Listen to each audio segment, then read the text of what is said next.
So here's my little story.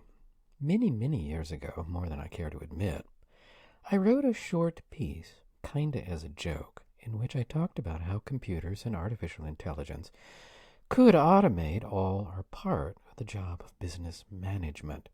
I even suggested that, eventually, you could envision the CEOs of large corporations replaced by software, by what was, at that time, called expert systems, but what would now probably be called chatbots. Anyway, then a friend of a friend saw the piece and reposted it to a discussion group on the web. Most of the people who saw it there understood that it was sort of tongue-in-cheek, but some didn't. Some were absolutely furious with me. One fellow, I recall, who identified himself as being a CEO, did everything short of cursing me out. Of course, on some level, he was absolutely right. Being a CEO is a complicated business, and it involves a lot of intensely human relationships. Convincing bankers to pony up loans and credit, or even making deals on the golf course, aren't something that machines are going to be able to do for a long time to come. Still, I remember being taken aback by his fury. You would have thought I had, well, threatened his existence. Okay, time passes.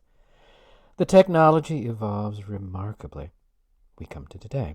Chatbots begin to sound human, and academics and intellectuals and writers can now use them to, bluntly, do much of the work for them. Generative art, meanwhile, produces 2D graphics and much else. Artists fear for their livelihoods. In fact, much of what you're seeing right now in this video is generated by AI. Oh, I wrote the script, and I'm reading it now, but the images, those are from Stable Diffusion. Then I animated them with the DID platform. And let's face it, all of that is really scary. Sometimes I do worry about the future of the human race. Is there a robot apocalypse to come? Frankly, I doubt it. But I do think that there will be something like the singularity.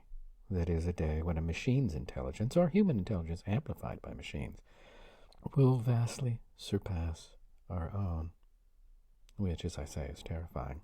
But what intrigues me at the moment is that I see that a number of the great and the good, CEOs, corporate presidents, hedge fund managers, and so on, have recently come out against the unrestrained development of artificial intelligence.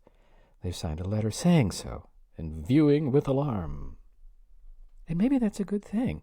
Maybe we need restrictions. Maybe we need oversight. Yet, here's the rub. Did you notice how those same individuals were not particularly concerned with AI and with automation when it did not threaten them? Automate the jobs of fast food workers, university professors, teachers, security people, truck drivers, taxi and Uber drivers, and so on. That was all fine. Economics had spoken, and those professions were doomed. But if we aren't there yet, we are getting close to an age when machines really could start moving into the space now occupied by top human managers. Maybe not entirely, maybe for the foreseeable future we will have people running things at corporations and banks.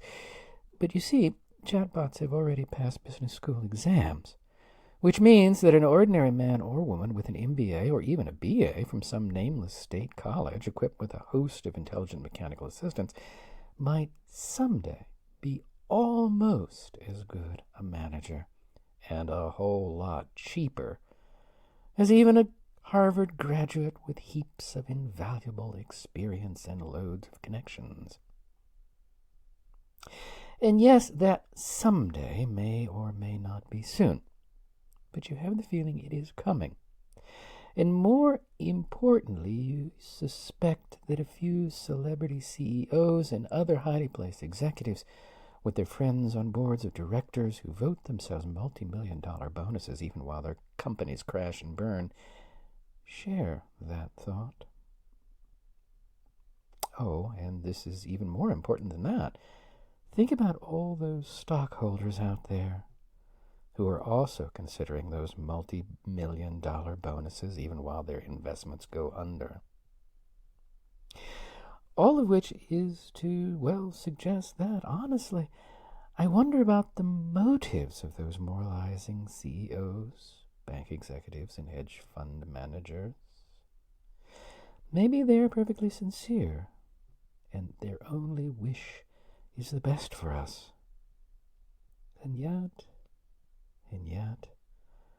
I wonder, could it be that those people who had been so pleased with themselves for so very long looked into the future that they themselves were creating and saw there a face of steel and plastic, which was not even remotely their own, and for the first time knew fear?